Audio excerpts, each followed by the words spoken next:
2 months with a kilo of gold is lost. Because you have self-indoctrinated that negative theory that examinations are something which is the greatest of the great. I have to do the best. Everybody will see at me. Everybody will mock at me. Another example I will give you. Do you know all of us know swimming? Elephants swim. Rhinoceros swim. Bison swim.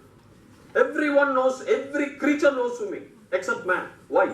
Man also will float in water. Man also does float. It is easy to swim. When you go under the water, 1 second or a fraction of a second, you think that you will drown. The fear. The fear that you will drown for that 1 second is enough to make a man drown. Actually, the dead body floats. By law of buoyancy, we float. The only what is happening is the fear in you. The fear of something called death in you. Or the fear of that you do not know swimming in you. Gives you the inability. It gives you the handicap. So that means, please remove something that is imagined item, an abstract notion that something is there called fear. Simply there is nothing called fear. I will also give you some tips in the later part of the lecture.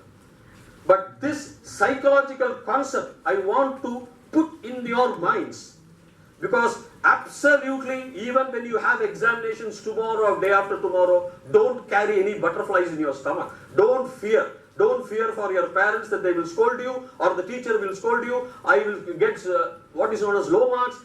These are all negative thinking. See, what happens is we have a mind called the conscious mind, the subconscious mind and the unconscious mind. The subconscious mind is connected to the divine. Now, if you feel that I may not pass, the subconscious mind thinks that you may not pass is what you want.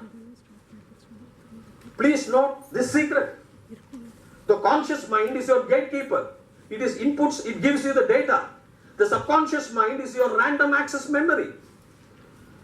And the unconscious mind is what is known as your hard disk. The subconscious mind is also connected to the universe, universal energies. We are all energy. We all come from energy. When energy cools down, matter is formed, right? That's the basic law in physics. So the subconscious mind thinks that you want to fail in exam, or you are interested in getting lower marks in exam because you fear yourself that you wanted to have low marks in exam. What happens if I get low marks? Oh, what happens if I forget? Oh, what happens when the questions which come, I have not studied? If you start thinking like that, that is what you are going to get. Because your subconscious mind will automatically mix itself with the cosmic energy, and you may even get those questions which you do not want because you are feared. On the contrary, throw away all these negative emotions and think like this. I am going to be like Einstein. I am going to get all marks 100 out of 100. I am going to hit centums. I am going to get the best questions which I have studied. I am going to write all the questions. I am going to get the highest marks. I am going to pass out in flying colors. I am going to be the number one. Think like that. If you start thinking like that, only those things will come. By law of nature, by law of interaction with the physical forces in the universe, knowingly or unknowingly, you will get that. That is what is called positive thinking. I have given several lectures in Sankara TV. You can tune in on your YouTube about positive thinking. These happen. You automatically get connected and you will automatically get the questions you wanted. You will automatically start writing those questions. You will automatically get what is known as the best marks in your papers. You will never forget at the time of writing the exam. There will not be any curse of memory loss which Karna had when he wanted to use because of a curse by a divine force. That memory loss will not happen because you have already created a positive field around you. And what is that positive field? I will get the questions which I want. I am going to write all the questions perfectly right. I am going to get the fullest marks in my exam. I am going to come out in flying colors. I am going to be successful. Have that thinking. Have that thought. Have the confidence. when you write the exam. You go with that psychological power. The power that you are divine. The power that you are the greatest. The power that you are going to answer all the questions correctly and perfectly. When you start developing that mental power within you, you are powerful. You will become powerful because you are already powerful. When God is everywhere, He has to reside in you also, right? So you become powerful automatically. When you become powerful, what is this exam? You are going to achieve much beyond this. Your 12th or 10th is not the end of the day, the end of the life. People are going to go to engineering colleges. People are going to go for interviews for jobs. People are going to go for higher educations. I wrote my GMAT, my TOEFL. There are several such examinations. All through your life, you may be writing examinations. So what is the question of having a fear in your 10th and 12th? For what purpose? There is no purpose behind you except your own manufactured purpose of a negative field. You are manufacturing that. A negative field. Just like the elephant with the rope thinks it cannot break the rope. Just like you think when you jump into the water that, I will drown. You cannot drown. Impossible. Unless you think you can drown, you cannot drown. That is the law of buoyancy. The density of water displaced by your body, that weight is greater than the weight of your body. You cannot. But you are manufacturing and then you wanted to do like that. Your subconscious mind drives you to that and then that person gets drowned. So I am telling you, every one of the student here, who is here, he is going to be as successful as anyone else. You have that power. Don't think you do not have the power. Don't think only the other student has the power, I do not have the power. Absolutely no. Every one of you here, every one of you has the power because every one of you has the mind. Mano brahme divyajanat manasadhyaiva kalvimani bhutani jayante manasena jhatani jivanti manam prayatya visham abhividanti tat vijnaya tat no. Mano brahme iti vyajanat. Mana is the Brahma. Manasatyeva kalu imani bhutani jayante. All these beings only go, only through mind, he says. Manasena jatani jivanti. All these living beings go only by mind. And manam prayantya abhivishanti. When the mind, everything comes into and dissolves itself into the mind. That is what Taittiriya Upanishad says. Everything which is living finally comes and dissolves itself into the mind. So when you all have mind, all of you have mind, otherwise you will not be sitting here. You will not be attending your classes. You will not be admitted in the school. When all of you are having mind, what is the difference? The difference is within you. God helps those who help themselves. The difference is within you. There is absolutely no problem for any one of you in getting the maximum marks in your exams. I am 100% sure, with my experience as a teacher, as a professor, I was valuing a lot of papers when I was in US. My professor used to give me, I was his tutor. So much bunch of papers. I have found out that there is no difference between creatures. All have mind. And with that mind, how you polish the shoe. Only if diamonds are cut properly, it will shine. Otherwise, it will not shine. You cannot find a difference of shining. You have to cut yourself. And for that, one of the tools of cutting is throw away your fear. Throw away your anger. Throw away your bad habits.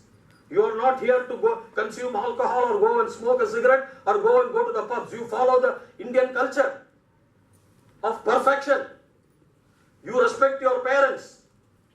You respect your education. You respect your teachers. You come into that field. You will be as blissful, as shining, as powerful as anyone else in the world. Even in my college, even my university, my professors or my colleagues never touched alcohol. Even in parties, when we went to Christmas parties, Coke, juices, orange juice, canned juices were given. It's all a myth. So I am very clear that with all these magnanimous powers as human beings you have, you are possessed with, you all can absolutely write your exams without fear, without anything. Now I give you some tips. whenever you answer a question paper, you're going to answer, you enter the examination hall with confidence. You should you should not have any fear at all. You can enter with total confidence. The basic my grandfather used to teach me was, write those questions which are known to you well. Even it may be a 2-mark question or a 20-mark question. But if a 2-mark question you know well, complete those 2 marks, 3 marks or 5 marks. That is, the major point is you have to give importance to the questions you know well. In any exam, whatever it may be. Try to complete so that it builds confidence in you. You will feel confident. You will feel that you know everything. And you have to have the confidence. You have to know that you know everything. You should not have trembling hands like Arjuna had. Then, the presentation what you do, write as far as possible legibly. Don't just put a high frequency and combine all the numericals and alphas into a short ones. See, when I was correcting the newspaper, even when I was teaching in Liba, I would see what is known as a presentation. I would feel happy when after one question you write the second question, the known question, with a clear demarcation between the first and the second, presenting it not in a shabby handwriting but in a legible handwriting, legible figures, legible alpha numerals, whatever it is, should be legible. It gives us a sense of pleasure for me when I tick off the question paper and give you the marks. When I come down, where you go, and the last questions, even if you have not done well, instead of awarding 10 marks, the 10 marks will be the maximum point for that question, 10 marks. Instead of avoiding 6 because you have made some mistakes and your answer is wrong, I will avoid 8. Why? Because the previous everything was legible. Most of them were right. It was clear. So that is why they say, even my grandfather taught me when I was studying here, first answer the questions you know, present it very nicely, legible, I'm not saying beautiful handwriting, legible, alpha numerals, both the alphabets and the numbers must be legible. 7 should not look like 1 or 3 should not look like 8. Should be legible to the person who values, person who ticks, who gives you the marks, the evaluator. If I am doing the evaluator, my professor was not doing any evaluation. He will just dump all the question papers to me. All the answer sheets he will give it to me. Of all the students. Of all the junior, the senior, the sophomore, the freshman, what they call in US. Everything he will come to me. Then I do not know who the students are. But I go only by the way of the paper, the answer results they give me. So it has to be legible. It has to be presented well. Now I know, when 3-4 questions are all right, then 3-4 answers are all right. The 5th question you would have made some mistake and the question maximum mark is 10. Okay, 8 will be given instead of 2 and 3. When the very first question, if you make a mistake, out of 10, I will give you only 2 or 3. There is a difference. There is absolutely a difference. So, the fundamental point is, first, write down the answers for the questions you know very well. Second, present it very clearly. Legibility is very important in any exam, especially in our Indian systems. And especially when examiners are different. They do not know the students. So they have to go only by the answer sheet which you have given them. The marks will be given only as per your answer sheets. So do that. When you do that, you have a chance. You have a chance of getting, even for a wrong answer, a better mark. Please make this point in your mind. A wrong answer may also fetch you a better mark. If you do these procedures, writing down the correct, knowing answers where you feel the answer is right, even if it is small marks, presenting it clearly, legibly, these will help you. See, when you finish the exam daily, after that evening, don't discuss with your friends. It's not because some will say the answer is right. I had my own experience. I was disappointed. I was demotivated. I knew an answer and he says it is wrong. I will be thinking, not of tomorrow's exam. I am thinking of today's, how I had done. What does it make? You can talk to your friends in a holiday or after all the exams are over. You meet in the class or in the office or wherever it's in your house and then discuss. That is a learning process. Not every exam evening you say that answer was right, this answer, what should be the answer, I have got this, have you got that? Please do not do that. Please do not do that, because your friend may be wrong or you may be wrong, or who is right or who is wrong. Exams have been written. That's all. The matter stands there. You have finished the answer paper, finish. Talk of tomorrow's exam, what questions may come, or what is the answer for this problem, that you can discuss. Not for the exam which has already happened. Please do not do that. Take it as a Rig Veda. Please do not consult with your friends about the exam or the answers for the exams which are already over. Do not come into that area at all. Discuss for tomorrow's exam, day after tomorrow's exam, or the future exam. That's different thing. Completely shut your eyes off. If you do not do that, if you start discussing about yesterday's and day before yesterday's exam, sorry, that is going to damage your mental power. Gata shoke na kurvita, bhavishyameva na chintaye, vartamaneshu kaleshu vardhayanti vishakshana. Gata shoke, whatever happened, all these bad things, na kurvita, don't think about, don't do that. Bhavishyamapi na chintaye, don't think too much into the future. Vartamaneshu kaleshu, on these present days. Vardhayanti, live. Vishakshanaha, the learned scholars. That means this is what's said in Sanatana Dharma.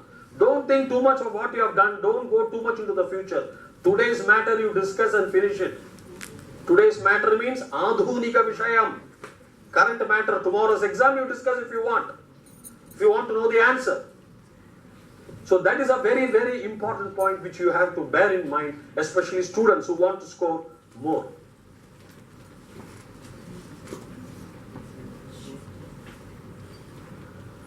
See, there are a lot of psychological aspects to achieve brilliance. One of that is, what I would advocate students is something called meditation. In meditation, every student I do advise to have at least 10 minutes or 15 minutes, that must be in your current curriculum also, or at least weekly once. You have to meditate. You have to meditate on your preferred deity. You can meditate. Now, when you start meditating, your inner mind gets in touch with the universal consciousness. It automatically happens. Some of you must have realized. The thoughts come, go up for inexperienced person. When you start